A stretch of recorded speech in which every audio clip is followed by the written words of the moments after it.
Fala galera, sejam muito bem-vindos aqui ao Concretiza Podcast, onde as ideias saem do papel e viram realidade. Eu sou Fábio Moraes, host aqui do Concretiza, e aqui você aprende a liderar, gerir negócios e construir negócios sólidos, porque no final das contas, negócio bom é aquele que se concretiza. Bom, eu tô aqui hoje com um grande amigo, o Cássio Vinícius. Eu sempre chamo você de Vinícius, cara. É porque assim, só os amigos mais próximos chamam de Vinícius. É? Que é o mais próximo da família. A família chama de Vinícius. Então tá bom. Cara, Vinícius é CEO da Geração Design, uma das maiores e melhores marcenarias aqui do Brasil.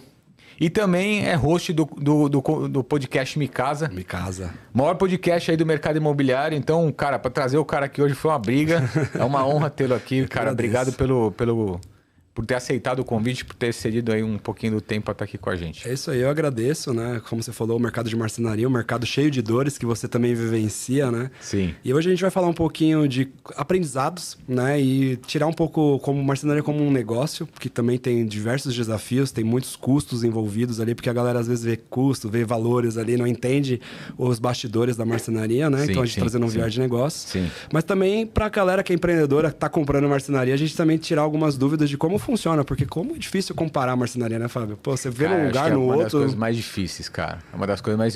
A gente fala pra comparar banana com banana... Não tem banana com banana. Não tem banana com banana. Até a banana com banana, uma é a maçã, a outra é a prata. É isso.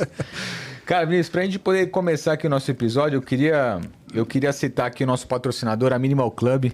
Inclusive, sim. Pô, os caras são feras, te mandaram aqui louco, aí sim. uma lembrança. Pessoal, a Minimal acho que é referência em camiseta básica no Brasil. Inclusive hoje eu tô aqui com uma camiseta tricô Henley deles. Então agradecer muito aí ao Bento, ao Vitão, que acreditaram aqui no projeto do Concretiza e estão com a gente aqui. Se você também acessar o link aqui da descrição do podcast, vai ter o cupom de desconto para toda a audiência aí. Então corram lá, assim que vocês acabarem aqui o episódio, e por favor, acessem e cupom para geral lá. Aí sim, adoro camiseta básica. Eu não vim hoje porque eu sabia que o estúdio era escuro. Eu falei, preto. eu vou dar um destaque ali, mas eu só uso camiseta básica. Todo santo também, dia cara, é preto, é branco e eu adoro a Minimal. É bom demais, cara. Vinícius, vamos lá. Cara, antes da gente falar de marcenaria de negócio, quem que é o Vinícius fora do CNPJ, né, cara? Tua rotina, fala um pouquinho aí, né? Como que você ingressou nesse negócio como pessoa e quem é o Vinícius fora ainda dessa loucura do dia a dia que a gente acompanha um pouco aí? Cara, primeiramente sou cristão, casado com a Tamires, pai da Lorena e do Eduardo. Essa é a minha primeira função, meu primeiro trabalho, né? Eu acho que é o principal, inclusive. Às vezes a rotina ali tira um pouco a gente desse foco, mas é o nosso foco, a gente faz isso por eles, né? Mas Cássio, ele nasceu dentro da marcenaria, né? Eu toco uma empresa hoje que tem 33 anos de mercado, que passou por uma sucessão familiar, né? A gente olha assim, é o herdeiro. Cara, contando um pouquinho uma história, vai entender que não foi muito herdeiro, porque como que eu sou herdeiro de uma empresa que o dono tem nem 60 anos ainda?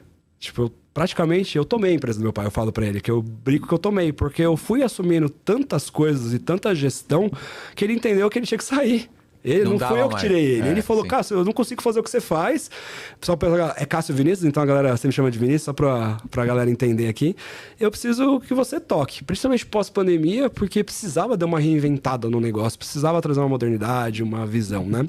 Então eu estou inserido, eu brinco que eu tenho 32 anos de experiência, porque eu tô lá desde os meus 2 aninhos de idade, 3 aninhos de idade, desde que meu pai fundou a empresa, né? Que começou como uma loja de móveis soltos, ele assumiu um negócio de um cara que ia fechar o ponto, na verdade nem ia fechar a empresa, ia fechar o ponto, e ele era vendedor dessa empresa, e ele falou, larga aí os móveis aí pra mim, eu vou te pagando o que tá aqui, e eu termino de entregar o que tá vendido, e você deixa eu assumir o aluguel. E ele, com a cara e coragem, assumiu, veio da roça, veio do interior do Paraná pra tentar a vida em São Paulo, e era isso, né? Trouxe a empresa, a família morou dentro da empresa durante alguns anos, até de fato se estruturar e o negócio se transformar um negócio, ganhar atração, né? Foi até numa época de hiperinflação, então foi uma época difícil. A gente tá falando ali de 92, 93, né?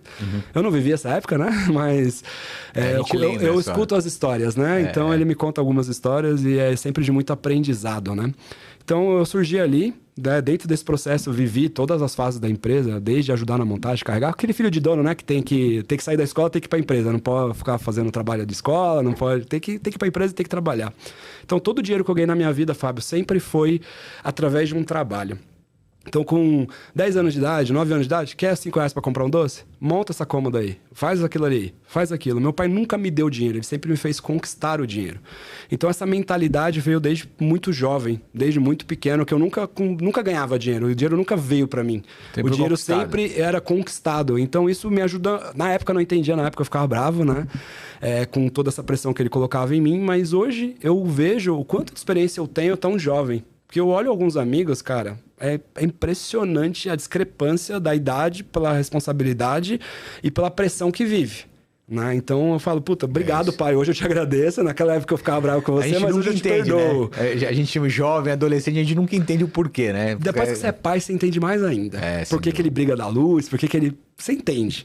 Aí você fala assim, ele não tava puto, ele brigava comigo e ficava zoando com a minha mãe depois, entendeu? Sim, é pra poder educar. Pra educar. E hoje, como a gente é pai, eu sou pai de 2 filhos hoje, eu entendo. Eu tenho 2 fases ali, uma criança de 10 já quase virando adolescente e um bebezinho, né? Então, você vai entendendo ali como isso foi.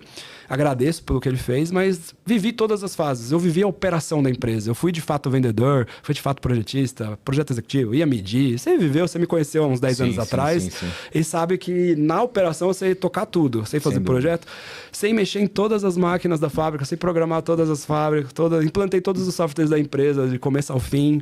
Né? Então, eu vivi toda essa dor. E todos os lugares que eu passei, Fábio, mesmo eu atuando como um funcionário na época, né? Porque nessa época ainda eu tinha uma visão de funcionário, eu não tinha uma visão de dono da empresa, né? Quando eu fui um pouco mais velho, eu fui entendendo que era o dono e que eu podia...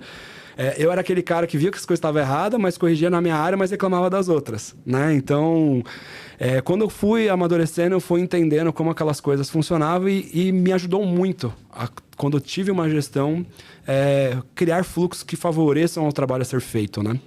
É sempre um trabalho de intermediação ali entre 2 áreas e fazer o que é satisfatório para todos, né? Para que a gente siga um fluxo que a empresa precisa, né? Então, essa experiência foi trazendo essa bagagem. Em todos os lugares que eu fui trabalhando, conforme a minha experiência, eu fui melhorando. A empresa melhorava, o processo melhorava. Tanto que eu tenho, na época que eu fui para a fábrica, né? Foi mais ou menos ali em 2015. Né? Meu pai tinha um sócio na marcenaria, que eu vou contar depois como que a gente se tornou sócio. Por que a gente construiu uma marcenaria de fato na época, porque não foi assim a vida toda. Mas ele tinha um sócio que tinha 30 anos de mercado, era nosso sócio na marcenaria, e a gente brigava para não vender o nosso produto. A gente tinha loja, a gente revendia móveis planejados de terceiros e a gente começou a fabricar. E, cara, a gente brigava para não vender, porque dava pau, porque eu não conseguia atender o prazo. Por quê? Porque não tinha processo. E quando eu entrei lá, eu senti qual que era a dor. E eu tenho um dado muito interessante, que em 2015, nessa época, a gente fabricou 1 milhão de móveis na marcenaria. Eu desci em 2016 para assumir lá o negócio com a saída dele. Eles tiveram alguns acertos lá. Ele saiu e nessa época eu fui para lá. Pra toda vez que fura uma área, era eu que ia tocar a área, né? Então foi mais ou menos assim a minha história. E, cara, eu tenho essa história de que por um ano, eu estudei o processo, eu entendi, não contratei nenhuma pessoa, só realoquei as coisas, aloquei processos e a gente fabricou 6,5 milhões no ano seguinte. Na mesma estrutura, com as mesmas máquinas, com as mesmas pessoas praticamente. Eu troquei um ou outro, mas praticamente com as mesmas pessoas. E no ano seguinte foi para 9 no mesmo espaço. E no ano seguinte paramos de revender qualquer outro fornecedor. Coisa que era uma briga. Resolvemos com processos e inteligência. Então, eu falo que processos numa empresa é como se fosse uma fábrica. A gente não consegue fitar a borda de uma madeira se não tiver cortado ela primeiro. Sim. É a mesma coisa que funciona dentro de um fluxo. A gente tem que fazer qual o roteiro do papel ou do software e como a gente faz ele ser facilitado, né? Então, todas as áreas eu fiz um pouco disso. Então, eu ganhei essa experiência e atuando na prática ali, ele falou, puta, é você que tem que tocar. Porque você tem energia, eu não tenho mais energia. Você tem o conhecimento, eu não tenho tanto conhecimento, porque eu vim de uma origem humilde, eu não fiz faculdade, eu tenho a faculdade da vida. Eu falei, tá, pai, mas se eu tenho a faculdade, eu estudei e eu tenho a sua experiência, a gente tem o melhor negócio. Então, vamos embora. E meus irmãos acreditaram. Tanto que meus 2 irmãos fizeram faculdades voltados para a empresa porque eu convenci eles. Uhum. Porque eles queriam fazer outras coisas. Eles odiavam a empresa. Eles não queriam. Então, normalmente, os filhos não gostam da empresa porque sair, né? A empresa leva o pai embora, né? A empresa afasta o pai. E meu pai, ele conseguiu... Eu convivia muito, ele me fez gostar. E eu convenci meus irmãos, pô, a gente tem um negócio andando, pô, é tão legal, pô, que você não entende? Aí os dois fizeram e os dois estão no negócio comigo hoje. Legal. Tocando de frente, de fato. Legal. Mas o Cássio é um cara apaixonado pelo negócio. Hard work total. Tipo, se minha esposa não me barrar, eu trabalho 20 horas num dia. Viram? É, sempre assim. A minha também. A minha, ela fala assim, que horas você vai ter tempo pros seus filhos? Aí eu falo, você tá perdendo o crescimento deles. Eu falo, não, eu tô fazendo por eles. Só isso não vale. É isso mas a gente faz porque a gente gosta, mas a gente faz por eles também. E a gente tem que saber, tem horas que equilibra mais pra um lado, tem horas que pende mais pro outro. E assim a vida vai, né, Fábio? Sem dúvida. Cara, assim, antes da gente entrar ainda na parte técnica do negócio aqui, você, cara, então, você, enfim... Acho que cresceu dentro da marcenaria. Pai, casado, pai de 2 filhos. E ano passado, cara, eu presenciei um pouco ali uma transformação tua também. Eu cheguei num processo, né, de... Cara, você emagreceu um absurdo. 70 quilos. 70 quilos. Isso tá gordo ainda. Você começou a jogar tênis e tal. Cara, conta um pouco também como é que foi esse gatilho, essa virada de chave. Eu lembro que a gente conversava muito disso lá no passado e eu não mudava, né? A hora que você enfiou o pé, eu falei, cara, puta, eu fiquei feliz pra caramba por você, porque tenho certeza que a vida é completamente outra, né? Cara, eu por muitos anos eu só focava no trabalho, sempre fui, né? E eu sou um cara assim, 880. Eu faço uma coisa, eu faço de verdade, eu não faço nada por aquilo, né? Deixa de lado completamente. E hoje eu aprendi a ter um pouco mais de equilíbrio em algumas coisas. Então, quando eu entro de cabeça no projeto, velho, eu dou minha alma. E eu tava numa alma na empresa, com pleno crescimento, e, tipo, larguei a vida, sabe? Eu comia tudo errado, não almoçava, e não me preocupava com a rotina. Eu chegava na empresa às 6 da manhã, tipo, loucura. E não tinha rotina. E isso o corpo cobra, né? Sim. Não dorme direito, só trabalha, e assim a vida vai. E, cara, eu cheguei a pesar 181 quilos nessa época. Chegou o ponto de não conseguir amarrar o sapato, sabe? Ter que pedir ajuda, de ter que sentar no sofá pra pôr a meia. Tipo, tava num ponto que eu olhava, tipo, sabe quando você vive, quando você tá de fora, você consegue ver isso melhor. Mas quando é você deixa pra depois, porque começa a ficar tão difícil voltar atrás, que aí você fala, puta, agora foda-se. Desculpa até o palavrão. Beleza, é muito grande, né? Você fala, cara, o esforço é muito grande, cara. É muito grande. Mas, cara, o gatilho de eu mudar, de fato, eu já tinha filha, já tinha um tempo, mas, sabe, você vai viver na rotina, você vai deixando quieto. Mas a minha esposa sempre falava, pô, você precisa se cuidar e tal, e eu sempre deixava pra lá, né? Deixava pra lá. Eu arrumava a desculpa de que eu não tinha tempo. Na verdade, eu não tinha prioridade. Tempo eu sempre tive. Sem dúvida. Né? Então, a prioridade não existia. E quando que a prioridade passou a existir? Primeiro que eu fiz um exame, eu tava quase pré-diabético, né? Já era pra estar, né? Pelo peso que tava, né? Sorte que tava pré. Segundo que minha esposa veio com a notícia que ela tava grávida. E aí eu não conseguia amarrar o sapato e era um menino. Aí, pai, você fala assim, pô, menino, jogar bola. Aí eu olho pro espelho e falo, não jogo bola, né? Não dá pra jogar bola. E aí já veio isso. Então eu fiquei mal. Quando ela contou a notícia, sabe, você fica feliz, mas eu fiquei uma semana, tipo, em deprê. Caraca, eu fiquei triste. Tô lascado. Nessa mesma semana, eu encontrei uns amigos, eu fui almoçar, os gêmeos da construção lá, o pessoal da Gemini, não sei se você conhece eles. E eles estavam num tratamento, né, com o Mondiaro. Foi, tipo, agora o Mondiaro todo mundo sabe que existe, né? Sim, agora sim. Tá na moda. Tá na moda, mas na época que eu fiz isso, que eu fui atrás disso, era um absurdo de caro, eu gastava uma fortuna. Mas foi uma solução. Ele falou, vai no meu médico, fala com ele, entende? Pô, vai lá entender. E eu fui lá, puta, eu nem pensei no valor, velho, eu só fechei. Falou, velho, juro por Deus, o primeiro mês pra um mês foi o tratamento de 30 pau. Pra um mês. Hoje a galera gasta aí R$1.000 às vezes com o mês Mondiaro, né? Mas não foi só Mondiaro, foi a consultoria dele, mais o Mondiaro, mais umas suplementações, vitaminas, uma série de coisas. E, cara, eu comecei. Eu falei, não, eu preciso mudar essa realidade. E eu já tinha uma solução, eu falei, não importa o dinheiro que eu vou gastar, eu vou fazer essa merda. Se custar 30 mil por mês, eu vou gastar até aí. E eu tomei essa decisão. O que faltava era a decisão. Mas sabe o que foi importante de gastar uma grana alta com isso? Se eu tivesse gastado pouco, eu não tinha dado tanto valor. Sem dúvida. Entendeu? Eu vejo a galera tomando hoje, aplica e vai, come errado. Tipo, tá tudo errado, os caras vão se lascar com isso. Não, o médico já me apontou vários riscos que tinha de não fazer de certinho e tudo mais. E eu acho que eu olhava assim, eu falava, puta, 30 pau, velho. Aí eu olhava pra pizza, não vou comer não. essa era a questão. Essa era a balança. E nessa época, cara, eu tava indo pra academia. E sendo de verdade, eu odeio academia, velho. Não sei como. Eu não consigo gostar, velho. Eu não consigo. Eu não gosto nem de quando ele frequenta. Tô brincando. Eu também não. Eu não consigo ficar aqui olhando pros meus músculos. Não é isso. Eu vou pra academia hoje pra melhorar o tênis. É isso. E nessa época eu não jogava tênis. Eu nem conseguia jogar tênis, né?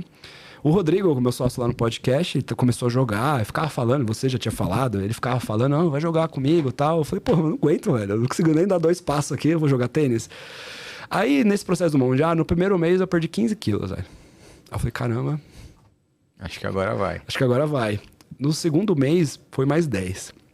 Eu lembro que em 3 meses, 4 meses, eu já tinha perdido uns 35, quase 40 quilos. E foi muito rápido. Mas eu também, cara, focadaço. Eu não comia nada que fora da regra.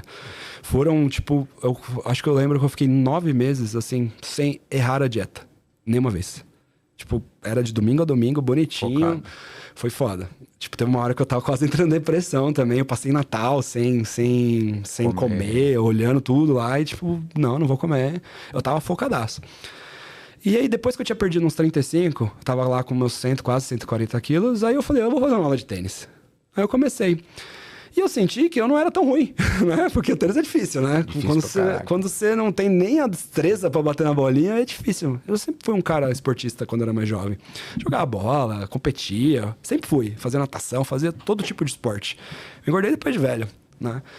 E aí eu vi que, pô, na primeira aula o professor já subiu 2 níveis. Ele falou, não, dá pra jogar no nível de uma galera que já bate bola. Eu falei, legal, vamos lá. Aí você começa a bater bem, ficar melhorzinho ali, não é tão ruim. Aí você começa a se apaixonar mais ainda, né? E aí começa. Vai 1 dia, 2 dias, 3 dias. Aí eu falei, vi lá o Gym Pass lá, né?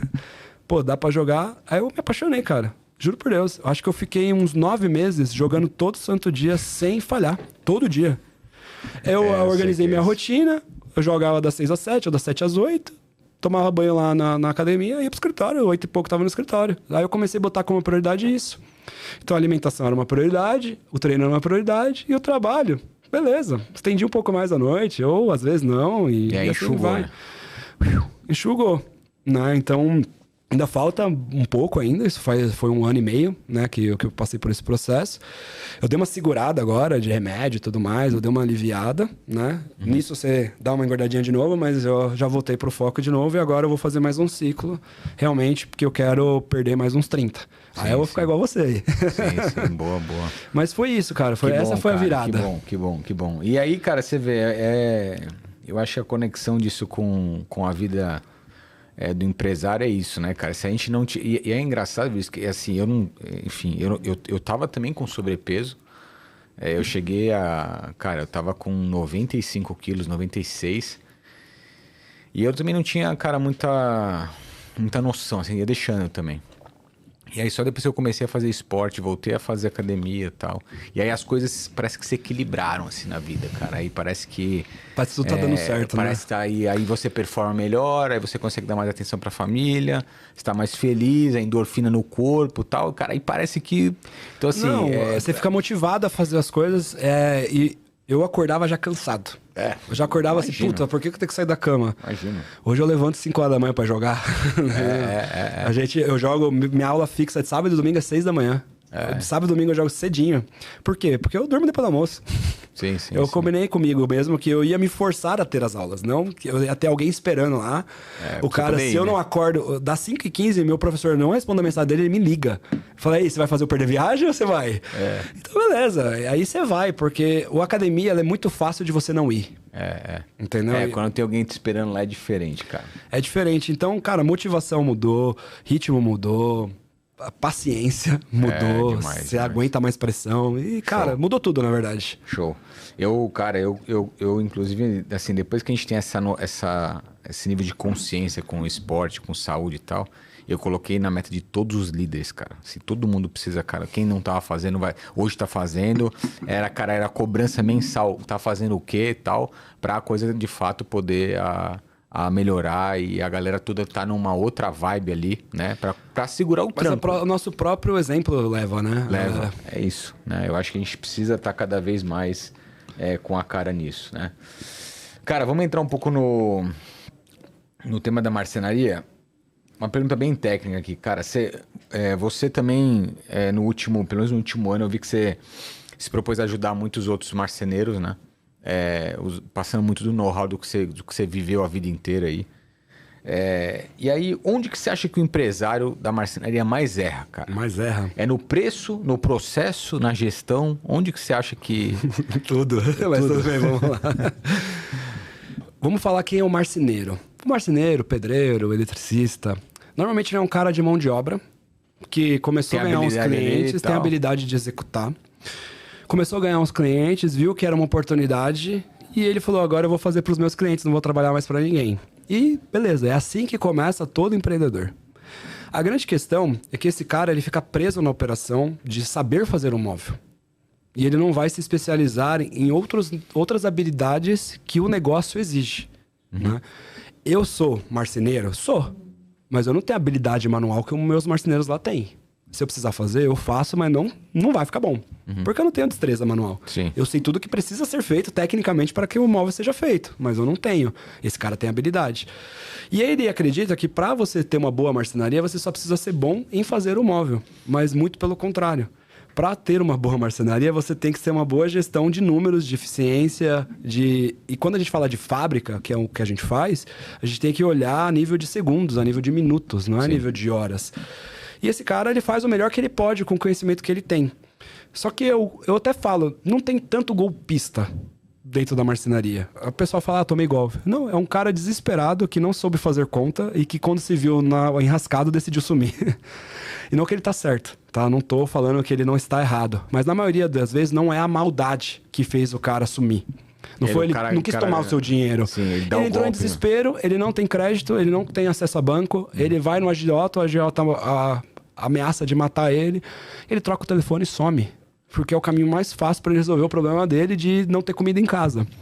Porque esse cara ele não tem estrutura, ele não conseguiu construir. E não que a marcenaria pequena é uma empresa ruim, não é. Eu conheço diversas marcenarias pequenininhas que são excelentes. Mas o que muitas vezes acontece é que o cara não sabe precificar, o cliente às vezes ele é esperto, ele quer ter o melhor negócio para ele, né?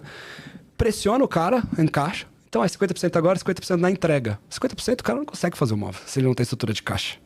Entende? E aí eu até falo, se você vai comprar com uma pequena marcenaria, ajuda o cara, dá 70% pra ele. Deixa ele correr um risco só de uns 30%, de uns 20%. Porque aí talvez ele te entregue. Porque senão o que vai acontecer? Ele vai tentar arrumar os outros 50% no outro. Isso vira uma pirâmide. Ele vai nos próximos 50% até que alguém falha, ele não consegue vender e aí desmorona tudo. Né? Então, na minha visão, o que falta pro cara é o conhecimento de finanças. 95, eu participo de um projeto que dá aula anualmente para 2.000 marcenarias, né? Minha aula vai ser em maio agora. Eu dou aula de vendas lá para eles. Mas eles têm informação de tributárias, tem informação... É assim, é projeto gratuito. As marcas se reuniram para formar pequenas marcenarias. E lá a gente roda pesquisas, né? E a gente entrevista e tudo mais. A gente roda dados das marcenarias. E, cara, 95% precifica errado.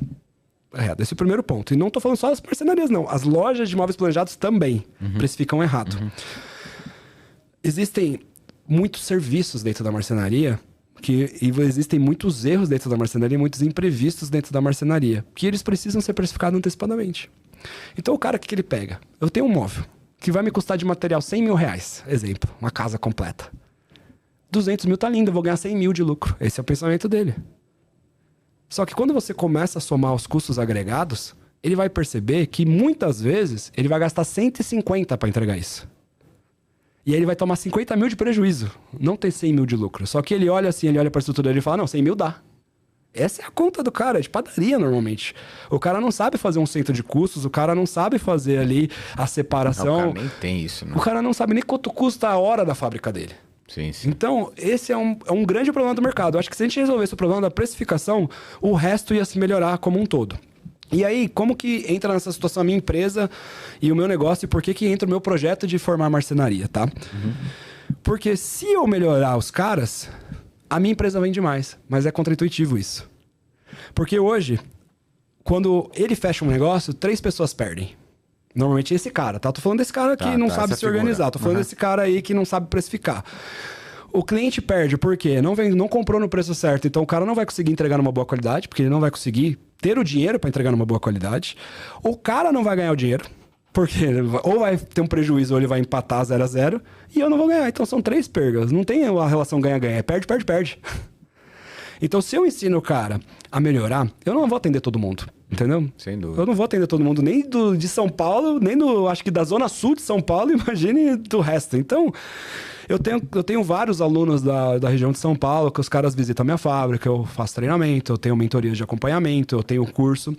Porque se eu melhoro o cara, pra quem que melhora? A concorrência é pra mim. Né? Melhora pra mim, porque o cara vai cobrar o mais justo, eu vou cobrar o mais justo. Se ele vender um pouco mais barato que seja do que eu, ele vai ganhar dinheiro, o cliente vai receber o meu produto e beleza, eu perdi a venda, mas não foi tão discrepante, porque nessa relação muitas vezes eu saio como o errado, o explorador. Porque o meu cliente vai na minha empresa, faz um orçamento de 200 mil e o cara tá 100 mil, tá 80 mil. Não faz sentido, eu faço a conta ali de cabeça, eu falo, puta, não fecha a conta, não é nem se eu fosse desse tamanho.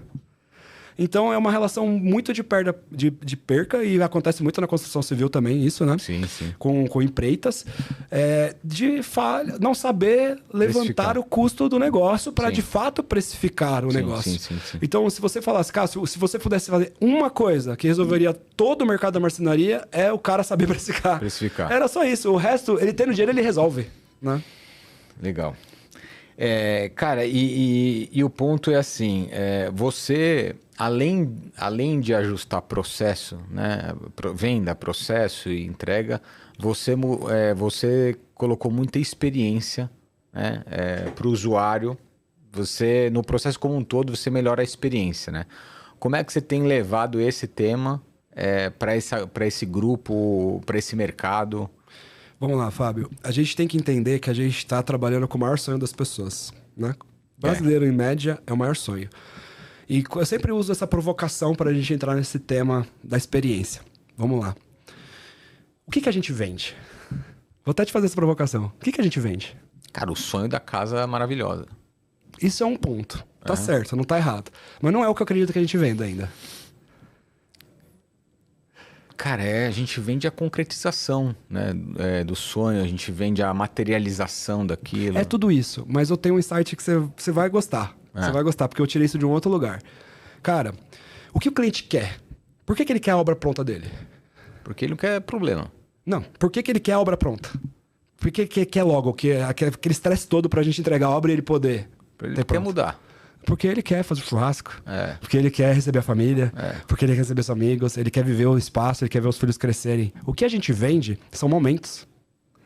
E ele fica tão ansioso de receber esses momentos, e ele fica puto. Você atrasa o Natal dele, você fica puto. Você, sabe? O cliente fica puto porque ele tá ansioso em viver os momentos que a gente está atrasando a vida dele. E é por isso que uma venda de imóveis, uma venda de reforma é tão emocional. Porque, pensa comigo, vamos lá, gente, na nossa experiência. Quando você entrou no seu imóvel para você comprar, a casa que você mora, não sei se você entrou vazio ou se você entrou com ele já mobiliado, mas qual foi a primeira visão que você teve ao abrir a porta? Você viu a Antonella correndo lá dentro? Você vê tudo, né? Você vê a vida Você viu a Vivi ali lá no sofá assistindo uma TV? Você viu? Então você comprou aquele apartamento porque você conseguiu enxergar tudo isso. Se você não conseguisse enxergar isso, você não ia comprar aquele apartamento. Você não ia comprar aquela casa. Então o que faz a gente comprar? É isso. É você querer viver. É essa a experiência. Então, o primeiro passo para quem trabalha com isso é entender esse ponto. Que você está atrasando a vida da pessoa. Então, realmente, a gente tem que cuidar de todas as etapas para que elas não sejam traumáticas, porque é muito traumático para o cliente. Por que é muito traumático? Porque é o que a gente mais quer na vida, é esses momentos. É o momento que a gente está feliz mesmo, no final de semana. É isso que a gente gosta de fazer. E esse imóvel novo, a gente não aguenta mais esperar do que ter esses momentos. Depois que passa ali, viveu lá, você já até deixa um pouco de lado aquele imóvel, né? Você já começa a sonhar com outra coisa. Mas enquanto você não tem essa experiência do imóvel novo, que você possa fazer tudo aquilo, cara, você fica puto. Qualquer coisinha. É tipo o iFood te dá 10 minutos e entregar em 20. Mas se ele te desse 20 e entregasse 10, você tava feliz. É uma quebra...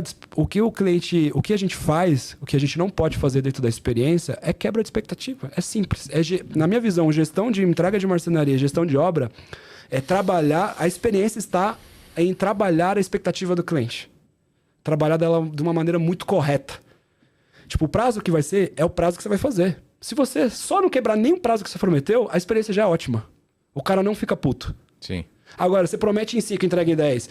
Aí a medição promete em 3, faz em 5. Se você cuidar só disso, a experiência já é linda. Todo mundo vai te elogiar. Mas dá o prazo correto. E eu acho que o que mais falha no nosso mercado ainda é essa questão do prazo. A galera quer dar prazo curto porque tem medo de falar o prazo correto e depois fica engabelando. Sim, sim. Depois fica enrolando. Empurrando, sim. Foi empurrando. Então, qual que é o prazo? É 60, 70, é 80. Mas você entrega com 70. Eu costumo dizer também que, cara, assim, a experiência, é óbvio que você vai gerenciar esses momentos. E algo que a gente entendeu também, cara, é que hoje o nosso tempo é cada vez mais escasso, né? Então, a velocidade de resposta também, né, muda muito a experiência. Eu ia entrar nesse ponto porque eu falei, esse é um básico inicial da experiência. Não quebrar a expectativa do cliente. Por quê? Porque você já vai ficar puto, toda a experiência vai embora. Sim. Esse é o primeiro passo. Daí você cumpriu prazos, você organizou prazos, aí você vai para as perfumarias da experiência. Né? Que aí você consegue trabalhar de diversas coisas, o emocional. E eu sempre falo, gente, o emocional que você vai trabalhar no cliente é sempre pautado no que ele quer. O que ele quer? Momentos. Uhum. Então, se é um presente que a gente vai levar, é um presente que ele vai usar no momento que ele vai viver quando a gente entregar o apartamento. Então a gente faz ele sempre experimentar aqueles momentos nas reuniões.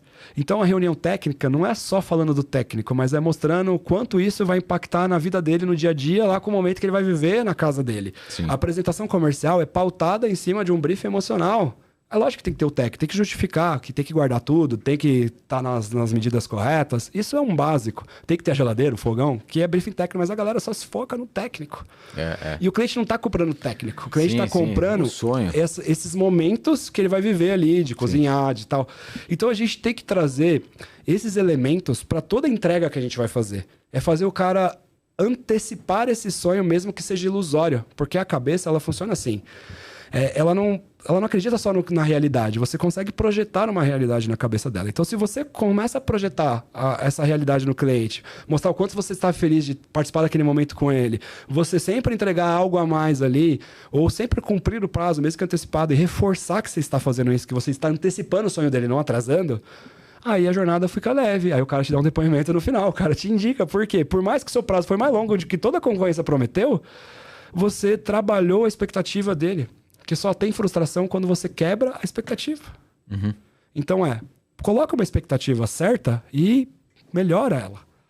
E aí as outras experiências só vai ser um plus que ele vai ficar te elogiando. Pô, mas ainda assim, além de entregar no prazo, eles vão sempre falar assim, ainda me entregaram um presentinho, foi o carinho, um negócio personalizado, com o nosso nome.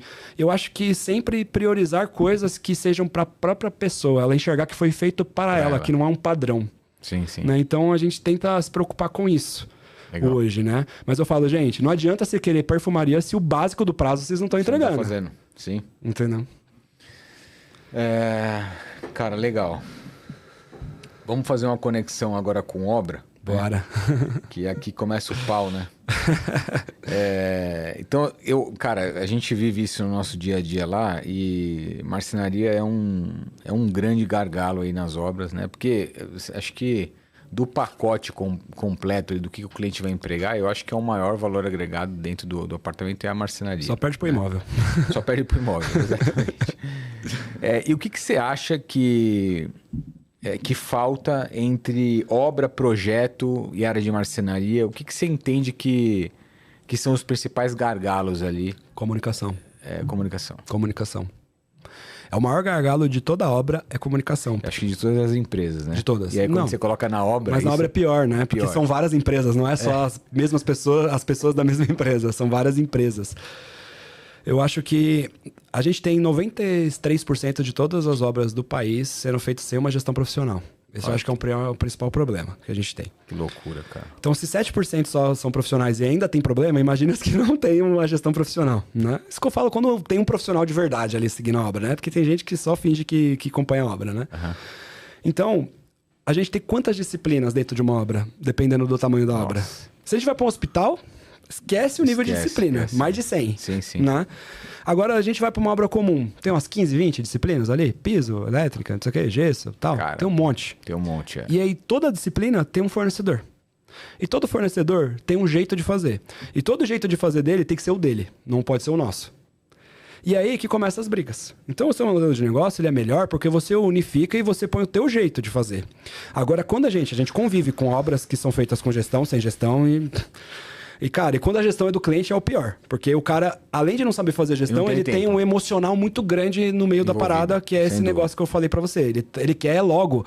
Então, pra ele, pra andar rápido, tem que estar todo mundo dentro da obra, todo mundo junto, um em cima do outro. Se não tem gente lá, é porque a coisa tá parada, né? Não funciona. E tá perdendo tempo. Não funciona. É melhor ter um cara fazendo uma coisa a cada dia que vai fluir melhor a obra. Porque os caras até ficam bravos de estar juntos no mesmo lugar, no mesmo ambiente. Você não produz, né? Não produz. Tem tanta gente empoleirada ali, um atrás do outro, que não tem produção. As séries de obra dos Estados Unidos tinham que acabar, porque elas acabam com isso pra gente. Porque... o leigo, ele só vê aquela montoeira de gente, não, né? O cara só faz aquilo pra gravar. Os caras já fizeram toda aquela obra. Os caras fizeram em 3 meses aquela obra. Eles só fingiram que foi em um dia só. Uma semana acabaram tudo, né? Não faz. Não tem como, entendeu? Aquilo lá é só ficção. Então, eu acho que o maior erro é esse. E o maior erro da obra é a comunicação e as disciplinas entrarem na hora errada. Mas e aí, isso a gente entra no tema de gestão. No tema de gestão. Eu acredito que assim, você quer que a sua obra dê certo? Contrate uma empresa que sabe fazer a gestão de verdade. É basicamente isso. Sim. A marcenaria entrando na hora errada, estraga as corrediças, não flui, estraga o móvel, suja o que não deveria, tem que fazer limpeza várias vezes. A gente tem que quebrar as caixinhas. Existe a parte da obra suja, existe a parte da obra limpa. Sim. Então a gente tem que saber quebrar isso daí quando entra cada coisa, porque às vezes é melhor eu atrasar uma semana para entrar e produzir em uma semana do que eu entrar uma semana antes e levar 3 semanas para produzir. Sem dúvida. Para fazer a entrega do imóvel. Isso acontece. Sem dúvida. E hoje o meu maior prejuízo em obra é o cliente, a gente vai medir e ele modifica os ambientes. Sem comunicação. Isso. Você já tá com tudo pronto para poder instalar Não, então não fez sentido. Para que eu vim medir aqui? Sim. Era melhor ter ele atrasado 2 semanas para me fazer a medição correta do que eu ficar agora 3 semanas resolvendo o problema dele. Sem Entendeu? Dúvida, então... A gente falando de obra, deixa eu fazer um pitch aqui da Decorafit, né? Claro. Que é a mantenedora daqui desse podcast, gente. Se você quer reformar sem dor de cabeça, Decorafit é uma Construtec que tem um modelo full service de reformas. Então nós vamos desde o projeto 3D até a execução completa do seu imóvel, da sua reforma. Então, se você não quer passar por essa experiência traumática, busca Decorafit. Inclusive nos canais, no Instagram Decorafit_BR ou no site decorafit.com.br.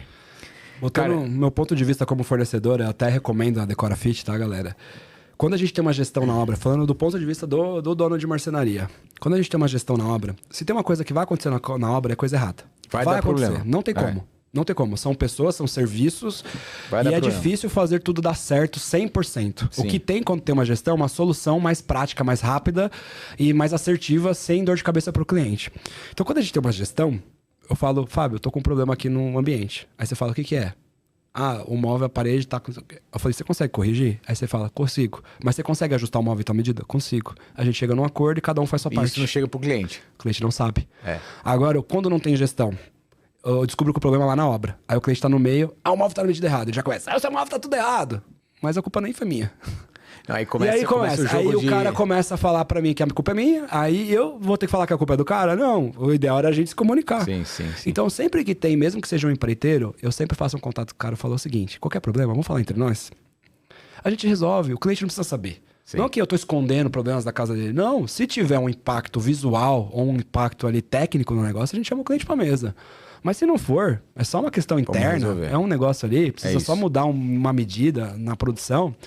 Precisa. É só estresse porque o cara está num emocional alto de querer mudar. Ainda mais se a mulher estiver grávida. Aí que o negócio... Nossa, aí vai nas alturas. Aí o nível de emoção vai muito além da situação. Então, acho que a gestão profissional é o que mais a gente tem que bater no mercado. E é engraçado que existe uma mudança cultural que a gente tá com esse movimento de fazer no mercado, porque tá instituído no mercado já que obra com uma gestão profissional é muito cara, né? E isso está instituído. Então, só a classe A ou a A poderia contratar um tipo de serviço desse, né? E hoje já não é mais verdade, né? Então, existem várias empresas, inclusive a Decorafit é uma que está democratizando esse mercado, levando esse serviço mais acessível para um número maior de pessoas, né? Então, essas empresas são pagas, cara, para resolver o tempo dele, resolver o problema dele, porque vai dar muita dor de cabeça. E é isso. E aí o cliente tá com, cara, sempre os nervos, porque é o sonho da vida, né? Quando a mulher tá grávida, pior ainda. Quando tá chegando perto do Natal, é 3 vezes pior ainda. Então, eu acho que nós aí, como empresas aí que tá envolvida nesse ramo, nesse setor, desmistificar que gestão profissional vai custar mais caro e que as pessoas não têm acesso a isso, né? Na verdade, por que custa mais barato? Por quê? Quanto a pessoa vai lá comprar um piso na Leroy? Sempre falo isso também. Ela vai pagar quanto no metro? É o cliente final, né? Você vai comprar para 100 obras que você tá fazendo. Na média, os clientes de verdade, eles compram os mesmos pesos. Tipo, não é muita opção. Assim, o cara vai num padrão ali que a gente consegue atender, que vocês conseguem atender. Então, você paga muito mais barato. É isso. E a gente fala, o seu lucro tá nisso. Eu tô levando o volume, né, o benefício da escala para o cliente final. Eu acredito até que não fica mais caro, fica a mesma coisa. A diferença é que mais barato, talvez fique mais barato, né? Mas o teu lucro está nessa economia de escala, não está em conseguir cobrar mais caro. Exatamente. Porque se você cobrar mais caro, o cara não vai comprar com você. Exatamente. Se ficar muito mais caro. Então, tá nas economias de escala. Você tem um eletricista rodando 30 obras. Quem vai, o cara sai de uma hora, vai para outra, né? Vai para outra, vai para outra. Agora, se ele ficar ali, ele vai te cobrar mais, ele vai cobrar uma diária muito mais cara. Você pode ter um cara fixo. Então, você tem várias economias de escalas que resolvem a vida e deixa tudo muito mais barato. Aí você consegue entregar mais barato. Vamos falar de escala. Cara, hoje o tema de AI, inteligência artificial, eu venho... Esse ano de 2026, eu comecei o ano com a minha cabeça... parecendo um maremoto, cara. Porque cada semana que a gente passa, a gente vê mais coisa e a gente começa a usar as plataformas e fala assim, cara, não é possível que isso tá desse jeito. Então, desde, cara, simples respostas até hoje, cara, programação e milhões de coisas estão sendo feitas. Como que você tem utilizado AI na marcenaria hoje? Cara, a gente tá com bastante coisinhas em vários processos lá de automações com IA. Mas mais do que elas ali, eu vou falar um pouco disso, mas, cara, só falando de Natal. O meu Natal, eu tava 24 de dezembro, até as 8 da noite, programando um software pela IA. Porque eu entrei numa fissura de que comecei a fazer... É doido ou não, gente? Não, maluco. Eu comecei a fazer... Mas aí você começa a ver o resultado e você fala assim, não é possível, né? Não, eu criei uma plataforma inteira de RH em 2 dias. Eu tô com uma dor de controlar pessoas, pagamentos de comissões e tal, porque os softwares não ficam tão integrados. E não resolvem tanto a dor, né? Eu joguei numa ferramenta, num prompt ela me deu uma solução básica. Aí eu olhei e falei, não é possível que você faz isso no grátis. Juro, no mesmo dia eu assinei $200 do negócio e comecei. Aí fui. Juro por Deus, eu virei até 2, 3 da manhã, acordei 7 da manhã, comecei de novo, isso era 24 de dezembro, de 23 para 24. Quando deu 8 da noite, dia 24, a plataforma, eu falei, puta, a plataforma tá quase pronta. Ela tá pronta agora. Eu fiz em 3 dias. E isso, galera, até pra... Deixa eu ligar até a classe rápida do Vinícius aqui. Isso aqui é você entrando com um simples prompt de usuário final. Então, eu quero uma plataforma de gestão de RH que controle tarará, que tenham esses módulos. Você vai entrando com esse tipo de linguagem e a plataforma programa tudo isso e te entrega com a visão de usuário final. Não, me entregou no brand da minha empresa. Com a marca, logo, cor, tudo. Tudo, cara. Eu olhei e falei, mano, se eu tivesse descobrido isso, se isso existisse há uns 10 anos atrás, eu tava muito organizado. Não era 10, né? O ano passado, Vinícius, a gente discutindo, falou assim, o ano passado, retrasado, a gente falando, pô, o dev vai ser... esses desenvolvedores vão ser a profissão do futuro, né? Quem for dev tá milionário. E, na verdade, hoje eu falo assim, cara, se os caras não se cuidarem... Os caras estão lascados. Os caras estão lascados. Estão muito lascados. Porque eu tava falando isso com um dev hoje. Eu tô mudando um RP lá, nem sei se eu vou continuar, talvez eu vou criar um. Mas eu tô num processo de implantação de um novo software lá. Eu tava com o cara de manhã da implantação. Eu falei, meu amigo, o problema do dev é que ele não entende de negócio. E a gente que entende de negócio, entende o que a gente precisa, a dor. A gente vai explicar pra um dev e a gente fica puto. Porque o cara não entende e você tem que ficar entregando em caixinha separada pra ele e o cara não entende, vai programar e ainda entrega errado. Aí eu falo, caramba, era só pegar essa informação e pôr ali, sabe? Mas nessa essa tabela. era a grande função do CTO antes, né? Por exemplo, você era um cara que entendia de negócio e sabia traduzir isso pro dev, né? Exato. E hoje essa interface, cara... Hoje a gente mesmo faz e eu faço mais rápido, porque eu já entendo o que eu preciso, qual que é a minha dor, aonde resolve, pra onde vai a informação e como eu preciso dela. É isso. Se a IA trabalhar a segurança como um dev trabalha, ter toda essa questão para não ter invasões e conseguir trabalhar, fechar essa lacuna, acabou. Mas eu acredito que, 3 meses já, essa barreira, já tá muito próximo. Essa barreira da segurança já vai estar cumprida. Porque ainda hoje, desenvolvendo assim, se você fizer um SaaS, eu te aconselho a contratar um dev para analisar a segurança. Que é para acabar de fechar o... Né? Mas para uma plataforminha simples de empresa, o cara vai invadir e vai roubar alguns dados ali. Mas você põe 2 etapas ali, já dificulta a vida do cara e o cara vai acessar o quê ali? Sabe? Só se ele quiser roubar informações, isso foi uma empresa muito relevante que faz sentido para ele. Sim. Mas eu vou te falar como eu estou usando IA. falando fora isso, né? Que isso é minhas loucuras de gestão, né? Que já é muita coisa. Porque isso é recente, né? O Lovable, Humanas, outras ferramentas ali que eu uso. Eu já assinei vários e tô todo dia criando alguma coisa, né? Criando plataforminha para assistência, para subir, pro cara mandar um áudio e já subir pedindo peça. A gente tá criando várias coisas ali para facilitar a vida de obra, principalmente do cara da ponta que precisa ser facilitado o processo dele. Mas no marketing, por exemplo, cada 2 dias eu tenho uma IA que baixa a ideia do conteúdo de um monte de gente que a gente quer. Tipo, qual foi o tema do vídeo, quantas curtidas, quantas visualizações e qual foi o tema e por que isso viralizou. Qual foi o conceito psicológico que fez aquele vídeo ser viralizado. Todo dia ela baixa de um monte de perfil que a gente entende, cada 2 dias, vai para uma outra IA que analisa o texto e entrega insights para minha equipe criar. Insights. Agora faz do seu jeito, do jeito GD de fazer essas ideias. Uhum. Então a gente já consegue fazer pesquisa, sem precisar ficar pesquisando o perfil, analisando, faz sozinho. Já é um robô que faz isso, cada 2 dias a gente vai recebendo ali as ideias e elas vão pegando ideias. São ideias de conteúdos que já deram certo. Sim. Se deu certo lá, pode dar certo pra gente. Né? Sim. Então isso já é uma coisa. Outras coisas que a gente faz, IA para pré-filtro.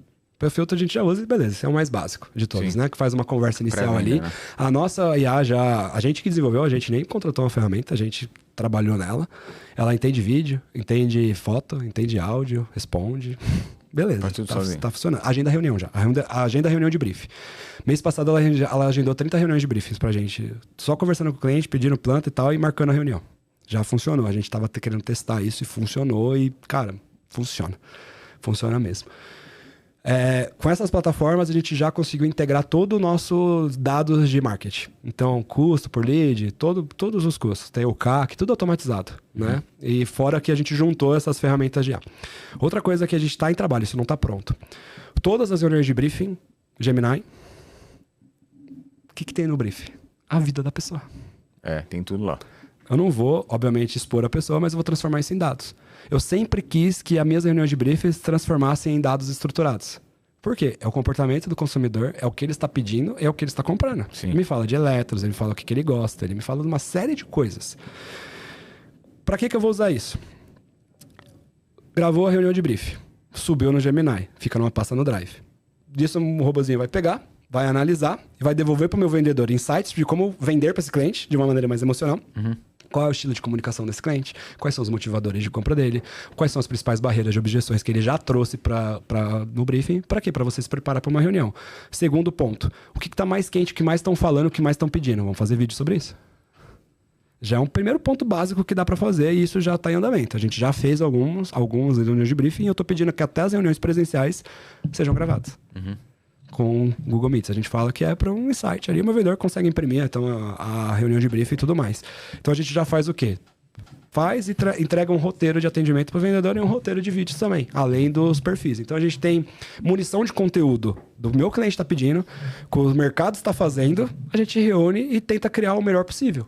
Do nosso jeito, com a nossa cara. Né? Então não tem nada mais certo do que já deu certo, né? Então a gente acaba conseguindo conectar. Então a gente está usando para isso. Outras coisas, para roteirização de entrega, a gente tem muita entrega de móvel solto, né, que roda aí para lá e para cá. Então a gente conseguiu roteirizar muito melhor, consegue fazer muitas coisas, criando aplicativos básicos, né? Mini aplicativos para áreas. Então o meu montador, qual é a dificuldade dele? Quando ele precisa pedir uma peça de assistência. Às vezes o cara não sabe comunicar direito o negócio. Sim. Então eu estou fazendo um negócio que seja muito visual, que o cara ele coloca lá, ele digita lá pouca coisa, ou manda um áudio para a ferramenta e a ferramenta transcreve numa peça para ele só me confirmar. Essa peça tá. Ou ele põe a peça assim e já tem para ele clicar com a fita de bordo aqui. Que ele não sabe dizer que é colado que é a peça direito. Às vezes o cara tem essa dificuldade. E eu não posso tirar, às vezes, do cara. A gente tinha um forms, e o cara não preenchia o form direito, entendeu? Pra gente a informação tá clara, mas pro usuário lá... O cara da ponta lá, o cara só quer pedir a peça dele logo e voltar a montar o bagulho, entendeu? É isso que ele quer. Eu conheço um pouco disso, eu convivi um pouco com eles. Ele não quer ficar perdendo tempo com burocracia, não é a praia dele. Sem dúvida, o negócio dele é montar móveis. Então, tudo que a gente puder facilitar, né? E criar alertas pro nosso próprio sistema, então, beleza. O SLA caiu lá entre medição e projeto executivo. Sinal de alerta. Sinal de alerta total. Alguém tem que receber um e-mail e alguém tem que entrar em contato com o cliente. Sinal de alerta, pro CX entrar em contato e ter uma... Não precisar ir lá ver o sistema, ver que a situação tá acontecendo, ou esperar o cara reclamar para ir atrás da solução. É antecipar a solução. Sim. Né? Então, nisso eu acho que se a gente vai, com as plataformas, conseguir ter muito mais banco de dados do que a gente era capaz antes, porque tinha um investimento muito alto em dev para fazer isso. Não tinham plataformas prontas que solucionam 100%, você tinha que ser sempre tem que ter vários softwares dentro da empresa, né? Cada coisa faz uma coisa e não se conecta. Até tinha um maker ali para você conectar algumas coisas. Tinha algumas ferramentas que você fazia isso, mas não ficava 100% isso, né, cara? Agora não. Agora você consegue criar um software da Decorafit que serve para Decorafit e que faz tudo que a Decorafit precisa. Acho que essa é a barreira que a IA tá quebrando pra gente. Exatamente. Antes, até há pouco tempo atrás, isso era impensável, né, cara? Impensável. Pô, eu vou criar um RP, cara. Era uma loucura, né? A gente imaginar que... E hoje, cara, é totalmente plausível de você criar qualquer coisa customizável pra empresa. Eu falo que eu tô botando a cenoura em todos os meus líderes. Falo, vocês vão criar, não sou eu. Vocês têm as dores aí, eu vou pagar, a gente vai criar, a gente vai sentar aqui e a gente vai testar. É isso aí, show. Se tiver que cancelar todos os softwares, que cancele todos os softwares. Beleza. A gente cria os próprios, paciência. É isso. Cara, Vinícius, a gente caminhando aqui um pouco pro fim, cara, que senão a gente fica aqui umas 2 horas, né? Que tem assunto pra... Sim. Cara, como visão de futuro, né? Como é que você enxerga o futuro da marcenaria no Brasil? Cara, a gente tem uma barreira de entrada em tecnologia ainda muito grande para a marcenaria. Para maquinários, para essas coisas. Nós que já estamos mais estruturados. De quebrar, cara, porque... Para o cara, marceneiro, ele entregar uma automação ainda é uma barreira muito alta. Porque o cara, malemar, sabe usar o WhatsApp. O cara não sabe usar um Google Meets direito. Então, para a maioria, ainda é uma barreira muito grande tecnológica. Né? Então, acho que a gente tem que trabalhar nessa base, né? Para o cara se profissionalizar. Então, esse projeto é para isso, para o cara se profissionalizar, para o cara entender que ele é um empresário e tudo mais, para que a gente melhore o resto como um todo. Mas a barreira tecnológica é muito alta ainda. Então, se eu quero ter uma automação dentro da fábrica, por exemplo, ela é muito cara. Então, tem uma solução hoje que é as centrais de serviços, que estão atendendo os marceneiros. Então, um marceneiro hoje, se eu fosse um marceneiro hoje, estivesse começando, eu jamais construiria uma fábrica. Eu ia trabalhar marca, eu ia trabalhar atendimento, ia trabalhar processos de atendimento e usar um terceiro para fabricar para mim. Lógico. Eu só não faço isso hoje porque é mais barato, porque eu já tenho uma estrutura. É mais barato eu fabricar do que eu comprar de um terceiro. Mas se eu tivesse começando, eu ia fazer isso com certeza. Então, por ter essa barreira tecnológica, tem algumas empresas que estão oferecendo soluções, né? Eu mesmo pretendo oferecer essa solução para até estar construindo. Aliás, um dos projetos de treinar os marceneiros é depois eu virar fornecedor deles, lógico. Óbvio. Eu não estou só aqui. Para todos eles. Né? Então, como a barreira é grande, a gente traz essa tecnologia para nós e distribui. Distribuindo fica barato pro cara, porque ele paga sobre custo variável só. Não paga sobre custo fixo. Sim. O cara já não sabe precificar, ainda tem custo fixo, tá lascado, né? Então, que pague só quando vende, né? Então, quando vende, ele tem dinheiro para pagar. Então, acho que o futuro da marcenaria tá cada vez mais com soluções pro cara trabalhar o atendimento, né? E a IA vai vir pro cara separar os bons, né, dos ruins. Assim como a internet veio para separar essas galera. Então, não é que a IA vai substituir ninguém. Eu acredito que algumas funções vão sim 100% ser substituídas. Mas tem outras que é uma visão mais estratégica que vai substituir por pessoas que sabem mexer com IA. Porque a pessoa que sabe mexer com IA, ela é 10 a 20 vezes mais produtiva do que uma que não sabe. Sem dúvida nenhuma. O Rodrigo lá, que ele é meu sócio no podcast, mas é o meu diretor de marketing. Cara, ele tem 6 pessoas na equipe, mas de robô, ele tem umas 30 rodando para ele, que faz um monte de coisa. Você precisa ser de tudo isso de gente. Então, acho que a IA e a tecnologia vai tornar mais acessível as coisas, eu acredito. Se o governo não fazer essa conta aqui de escala ficar normal, né? A gente consegue trazer mais... né? A gente consegue... Acho que a gente consegue, com o tempo, conseguir democratizar um pouco mais, porque vai ser menos custoso. Sim. Quando a gente olha para um móvel planejado, dentro do escopo total dele, só do móvel, tirando a reforma, 20% dele é produto. E é só isso que o cliente compara. Ele só vai para uma empresa e fica comparando produto. aconselho, convido a vocês a comparar o serviço. Como que você analisa o serviço? Você conhece as pessoas? Não. Então é difícil, né? Então você tem que ir por recomendação, você tem que ir por reclame aqui, vai para os processos, vai entender como as pessoas, como a empresa resolve as questões. Quanto tempo ela tem de experiência, se tem experiência, quem é que tá fazendo, quanto tempo essa pessoa tem de experiência. Pergunta, velho. Pede CNPJ, faz um escambau para ir, né? Então, se 20% é isso, 80% é serviço, e vários desses serviços a gente vai ter otimização, ou as marcenarias vão lucrar muito, ou a gente vai ter uma economia. Eu acho difícil a gente não ter uma economia, porque sempre vai ter uma solução, uma empresa que vai enxugar e vai tentar crescer no mercado. Então, isso é o livre mercado, né? Isso, então, uma vez que você enxuga custo, você pode ser mais competitivo. E aí vai todo mundo vindo para baixo. E aí o que vai acontecer é que esses caras sem gestão vão morrer de vez. Porque a gente vai conseguir ter gestão, ter lucro a um custo que esses caras fazem cobrando errado. É isso. Entendeu? Eu acredito que o futuro é isso. Não tenho dúvida nenhuma. Cara, Vinícius, antes do fim, a gente criou um quadro aqui, cara, que chama O que te construiu? Então, eu queria que você citasse aqui pro pessoal alguma passagem ou algum momento da tua vida que você fala assim, cara, isso foi divisor de água para mim como empresário, como pessoa. E a gente tem, aqui na nossa audiência, tem muitos empresários, tem a galera que está começando a empreender, tem muita gente da construção civil. E às vezes as pessoas buscam a bala de prata, né? Fala assim, puta, acho que tem uma bala de prata, vai ficar milionária, que tal? E na verdade a gente, óbvio, procura mostrar o nosso dia a dia que é muito trabalho, muito esforço, para você poder subir degrau por degrau. Então, o que você poderia colocar aí na tua jornada inteira que te fez chegar ao Vinícius que é hoje? Vamos lá. Por muito tempo eu sou um cara da influência, que é um cara... E o cara da influência, normalmente, né? Ele tá sempre no futuro, ele nunca tá no presente. E você ser gestor sendo um cara do futuro é muito difícil, né? Então meu maior erro era estar mais na frente do que todo mundo sempre, sem colocar o pé no chão pra galera. E eu comecei muitas iniciativas novas, eu tenho podcast, isso se transformou em outras empresas, isso tirou meu foco. Então, esse negócio virou um pouco a minha cabeça faz uns 2 anos, mais ou menos. Por quê? Porque eu comecei a construir outras coisas, achei ficar muito rico com elas, e fui tirando o pé da minha própria empresa. Porque eu estava construindo essas coisas que também seriam legais, poderiam contribuir, mas não estavam contribuindo, estavam atrapalhando. Então, aqui ficou ruim, lá não faturou, e tudo ficou ruim. Aí, quando eu fui me ver, eu falei, tá tudo uma merda. Né? Então, acho que o maior erro que a gente pode cometer é querer se envolver em projetos demais sem botar a energia necessária para aquilo. Ou que o projeto que você está envolvido tenha um foco para aquele principal. Uhum. Então, eu estava construindo podcast do Micasa, construindo produto do Micasa, fazendo evento, tirando total minha energia. Tinha semana que eu estava 5 vezes fora da empresa fazendo coisa do Micasa.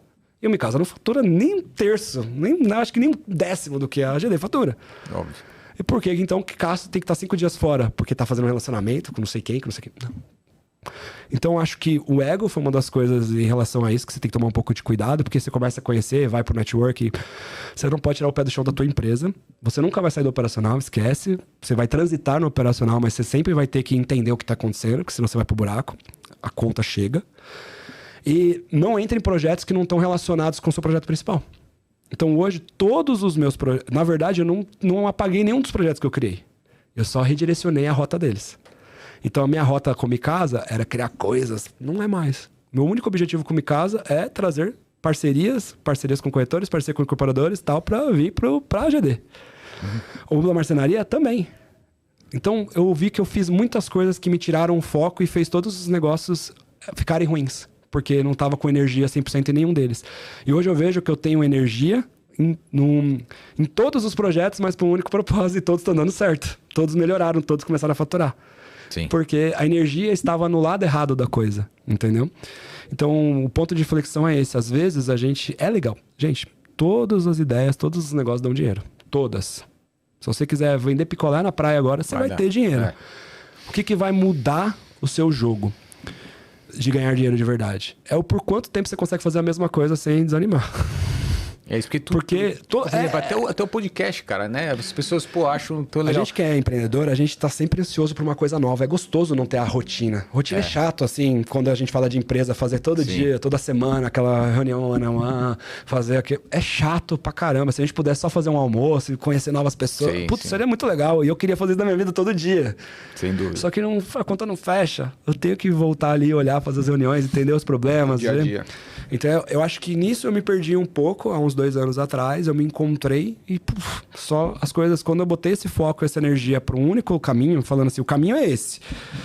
Aqui vai trazer para cá, aqui vai trazer para cá, e tá todas as empresas indo pro mesmo caminho. Aí eu tenho um foco. Aí todas as ações que eu faço, eu posso estar 5 dias no Mi Casa fora, porque eu sei que o que eu estou fazendo lá é para gerar. Porque se não for, eu nem vou.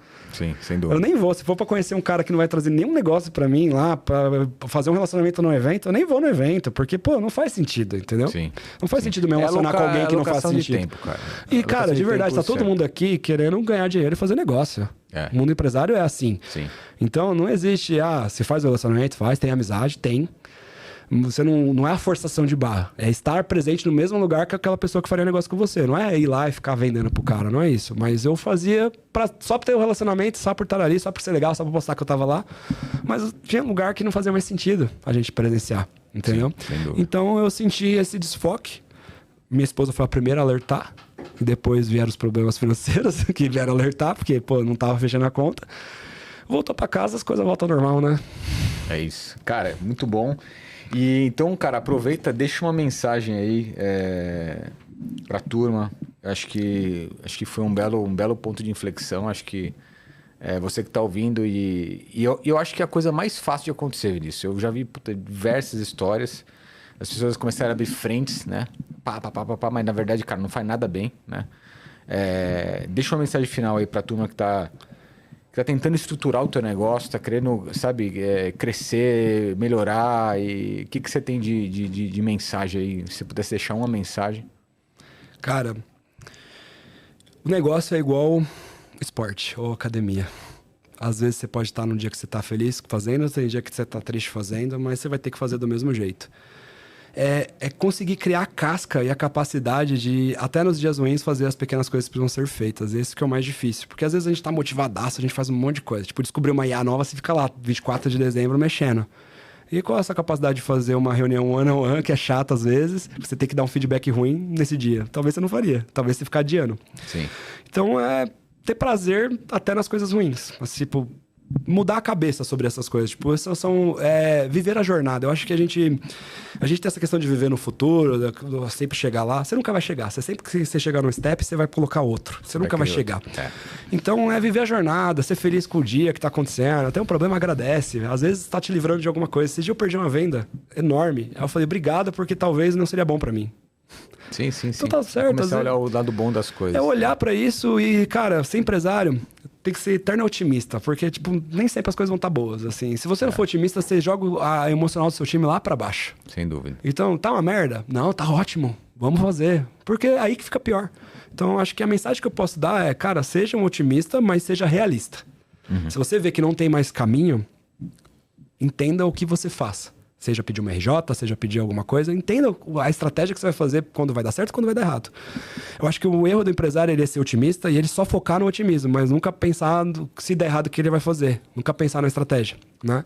Então hoje eu sou um cara que olha toda hora pro tributário, olha toda hora pro... O que eu vou fazer se tudo dá merda? Se essa alavancagem que eu tô fazendo desmoronar, por que caminho eu vou fazer? Então, tá sempre aprimorando, né? Sim. E ter mentores. Eu acho que, cara... Mentor é aquele cara que já passou o que você passou. Não é um cara que tá vendendo um curso na internet. É um cara que passou o que você passou. Sim. O cara vai te orientar. Então, cara, eu tô mudando o tributário. Tem um cara que já passou por isso que fica, cara, faz isso, faz aquilo. Porque o cara sabe que ele dá 3 palavras que vale milhões de reais.